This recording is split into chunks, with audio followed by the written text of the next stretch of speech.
Okay, last class we discovered the precise definition of a limit, the epsilon delta definition of a limit. And that definition was that for some arbitrary function, if we wanted to know the limit at x approaches as x approaches a of that function, that the answer is L if and only if, and perhaps I won't write the whole thing back out again, but the idea was that the function near a becomes arbitrarily close to L. How close to L? As close as you want. So given any challenge number epsilon, I can respond to that challenge by taking x values close enough to a such that within delta of a, the output of my function is always within epsilon of L. So this is a very, very technical, precise, low-level, complicated, kind of advanced definition to really just explain this very sort of seemingly simple concept that the values of the function are very, very close to L. Okay, and then having understood this definition, perhaps not, why we did such a crazy thing, but at least getting it on some level, we did a proof, an epsilon delta proof. And to keep it simple, we studied only lines, and linear functions are just too boring to be interesting. They're so boring that the proofs become so easy that maybe you're not even learning anything anymore. So as a quick kind of taste of something more complicated, let's do one harder problem. I think that's all I'll do this year. And here it is. What is the limit as x approaches 2 of 1 over x? Well, of course the answer is 1/2. And as I've been saying, maybe you're just satisfied with that and there's nothing more to talk about. But let's see this definition that we learned last class in action by attempting to prove this limit using an epsilon delta proof. Sort of. Okay, first let's make a picture. And okay, here's my attempt at a picture. I'm going to make the picture kind of big, I think. Guess that's not so big. 1, 1, and over here at 2, I expect 1/2, so that's that, and yeah, and then 1/2, it will be 2, so that's nice, and I end up with something kind of like this. Alright, so that's pretty good. And of course the answer is 1/2. Alright, well, now I would like to prove this fact using an epsilon delta proof. And I'm actually not even going to do that because that's too hard. Instead, I'm going to ask you for a particular epsilon and then you find the delta. So here we go. This is your task. I'm giving you an epsilon challenge of 1/10, and my question now to you is, what is delta? And all right, what does that even? What does this question even mean? It means just like we did in class. Certainly, you believe that the limit as x approaches 2 of 1 over x is 1/2, and now I'm playing the role of the skeptic, and I'm saying, okay, well, I dare you to get within 1/10. And I need you to respond. Alright, and your response has to be a number delta such that as long as I stay within delta of 2, my outputs will be within 1/10 of 1/2. Okay, and I would like to address now what's a kind of a trick or something, which is that it's possible to not take this question seriously by giving an answer which is kind of silly but totally correct. And that is, if I pose to you a particular epsilon, then one delta response of yours could be like 1 over 1,000,000 or something like that. All right, and surely as long as I stay within like 1/1,000,000th of 2, then my function will be within a tenth of 1/2. So that's like kind of not in the spirit of the exercise. So let me rephrase and clarify that when I ask what is delta, I'm really asking what is the largest possible delta. So give me the largest possible delta such that within delta of 2, the outputs of my function are within 1/10 of 1/2. Alright, so let's go. Let's make sure that we understand this kind of visually. So let me draw now sort of accurately, try to, I suppose, 1/10 more. So that's like that, and something like that, maybe. Okay, so what is this number? It's 1/2 plus 1/10, and over here, this other blue line is 1/2 minus 1/10. So that's just like we did in class. This is now the blue parallel lines that I need to make sure that I land inside. And the question becomes, how close to 2 do I have to be? And so there's some delta, so that's 2 plus delta, and that's 2 minus delta. And there's some delta that I need to give as my answer. Okay, so finally what makes this problem kind of interesting is that it's not a line. And since it's not a line, it's the function is not behaving in kind of a symmetric way with respect to this point 2 comma 1/2. And in particular, this function is going to kind of go out farther or something on the right than it is on the left. And so when I've done this problem live in class, I usually have people sort of say things like, there are 2 deltas, or something like that. And I know exactly what you mean by that, there are 2 deltas. It seems that there are going to be 2 different numbers explaining how far away I can go from 2 to the left and how far away I can go from 2 on the right, and still be safe. And by that I mean still be the case that when I plug that number in, I land between the parallel lines. All right, so enough dancing around. Let's kind of do it. What do I need to find? I need to basically find out what these points are, right? I need to find this point and this point.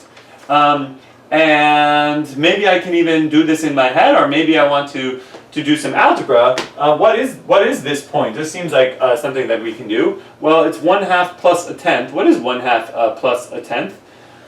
5/10 plus 1/10 is 6/10, so that's 3/5. So this is 3/5. But of course, because this is the 1 over x function, then without even doing any algebra, I can tell you that that 5/3 is the number which is going to give me output 3/5. And okay, 1/2 minus a tenth, that's going to be 5/10 minus 1/10 is 4/10, so that's 2/5. So this point is going to be something comma 2/5, and in fact the answer is 5/2. Okay, and so this is making complete sense and even looks, roughly about correct. What is this point? Now I erase this because I have sort of updated accurate information. It seems that, maybe I'll do this in purple or something, it seems that along the x-axis I can go all the way out to 5/3 over here, but I can go all the way out to 5/2 over here. And it's just true that for any x value in between 5/2 and 5/3, that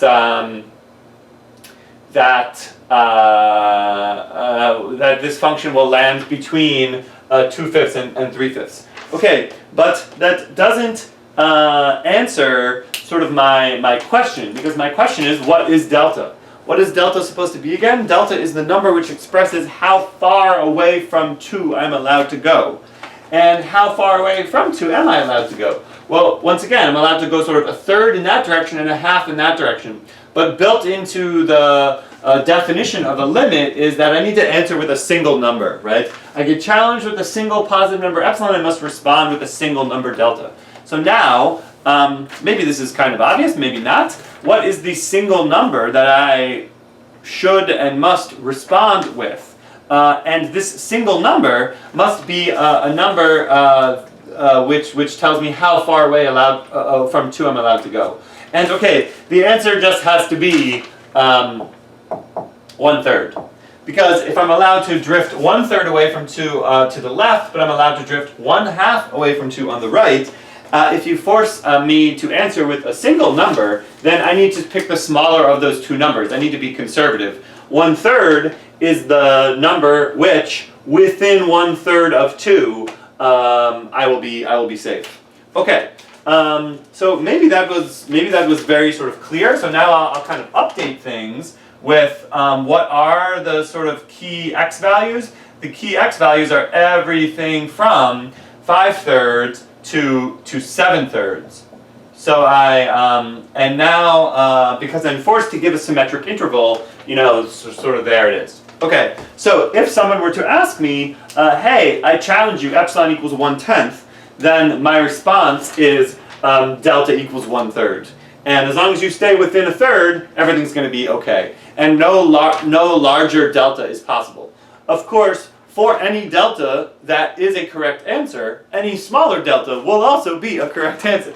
So since delta equals 1/3 works, if you had just kind of said, being funny or something, delta equals 1/100, then technically speaking, delta equals 1/100 will also be a correct answer. Okay, so that's the nature of this definition. You need only provide a single delta response, but that doesn't mean there is only one response. If a response is correct, then so will any other response be correct. Okay. So, but built into the way I'm going to ask this question in the future is I'm going to ask for the largest possible delta. And 1/3 is the largest possible delta for this problem. Okay, so we just did all this by sort of drawing and talking it out. Is there some maybe algebra that we want to do or something? Yeah, I think so. That's just sort of how might you have done this kind of without a picture. Well, what are we looking for? We're going to sort of do this backwards, right? We're looking for x values for which the 1/x function is between 1/2 minus a tenth and 1/2 plus a tenth. So I'm redoing all this conversation that we've just had right now in terms just algebraically. Maybe you'll find that more appealing or something. Okay, what is 1/2 minus a tenth? It's 2/5 as we've already seen, and 1/2 plus a tenth is 3/5. And now I'm essentially just solving this inequality to find out what the correct x values are. And, well, here it seems that the thing we should do is just reciprocate. So if we reciprocate all three sides of this inequality, since all three of these numbers are positive, when we reciprocate, we flip the sign. And so this becomes 5/2 is greater than x, which is greater than 5/3. And, all right, personally, I find greater than signs to be distracting, because I like to go from left to right, kind of in numerical order, so I'll spend an extra line to rewrite it like that. And of course, this is exactly what I got by just drawing a picture and thinking about it, right? If x is any number in between 5/3 and 5/2, then it will satisfy. And now you have to kind of do something a little bit maybe sort of weird, which is to say, well, you don't have to do anything weird. You can just draw a picture and think, or you can say, okay, what is, actually, let's just stop there, because that's just good. Okay, so I've sort of finished this problem. Notice that I haven't actually proved it. I just found it, and it's probably better to just ask that kind of question, like, hey, just find the delta that works. But suppose you wanted to prove it. What is the claim that I'm making that is very, very plausible, but perhaps I should actually be asked to prove that it's true? The claim I'm making is that if x is between 2 minus a third and 2 plus a third, then my function 1/x will be between 1/2 minus a tenth and 1/2 plus a tenth. So that's what I mean when I say that this is the correct delta response. So all right, let's actually just prove this claim, which is going to give us a taste for sort of how hard this is. Okay, so let's assume that I am one of these red points here. So let's just assume that indeed x is between 2 minus a third and 2 plus a third. Okay, so what do I know about x? Well, it's, it's between 5 thirds and 7 thirds. Okay, and somehow now what I want to do is, have I done something sort of wrong here? No. What I want to do is show, yeah, this is perfectly good, that for any one of these red points, when I plug them into the function, I get back this. All right, so this was kind of my discovery phase over here on the left, because I started with the thing I was trying to prove, and I worked backwards to discover what x values will satisfy this first equation. And now I'm kind of trying to reverse my steps. But I find myself kind of in an awkward spot right now, because sort of algebraically speaking, I can see how I need to get from here to here. That's just performing some arithmetic.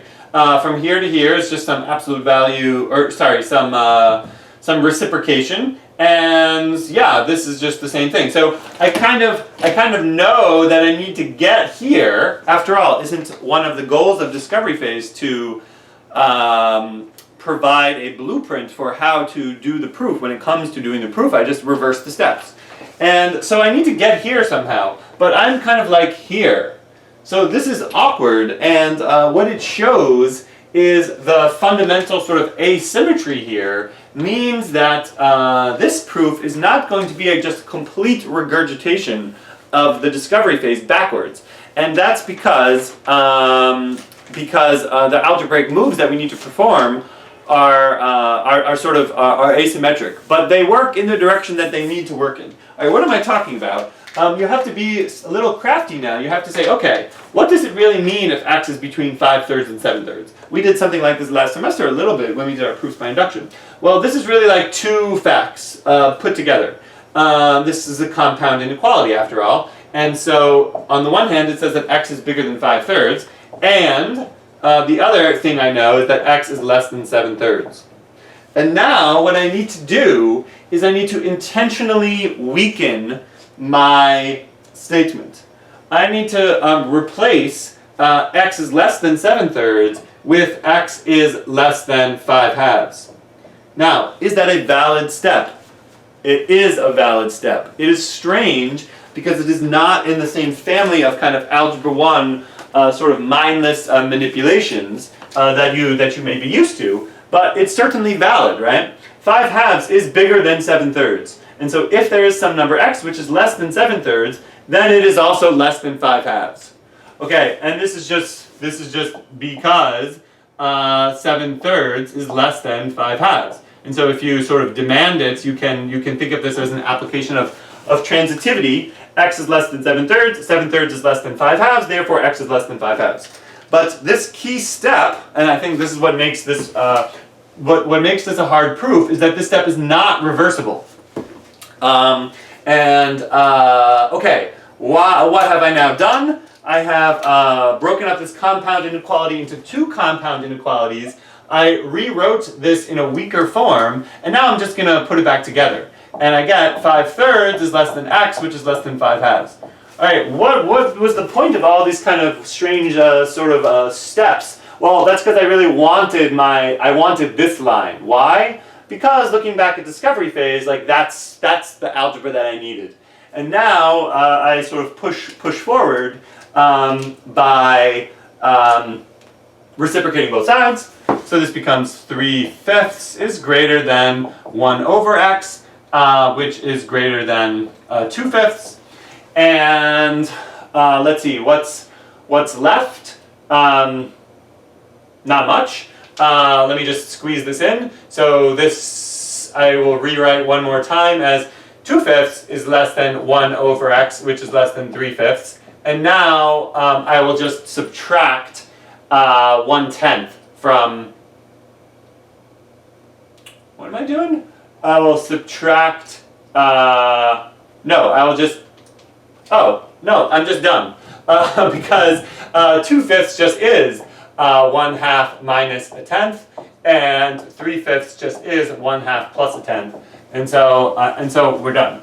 What really just happened here? We started with the assumption that x was one of these red numbers in between 5/3 and 7/3, and by performing a not totally mindless sequence of algebra steps, we arrived at the conclusion which we already trusted, which is that for any of these red x values, the 1/x function will indeed output something between 2/5 and 3/5, which is what I wanted to show. Alright, so that completes the picture, and I'll just say that notice that we haven't even proved this limit. What have we done? We've proved for a particular epsilon, we have found the delta that works, and we have proved that it works. So I'm going to stop this video now, but I'm stopping short of what you might consider the real goal. We have not yet proved, according to the epsilon delta definition of a limit, that the limit as x approaches 2 of 1/x is 1/2. Because if you're going to do the proof in general, then you need to do it sort of for arbitrary epsilon, so that's kind of even harder. Alright, so this was your taste of how as soon as you leave the land of lines, things become kind of a lot more complicated, and actually so complicated that we mostly just don't want to do this too much, and so we're not going to. Goodbye!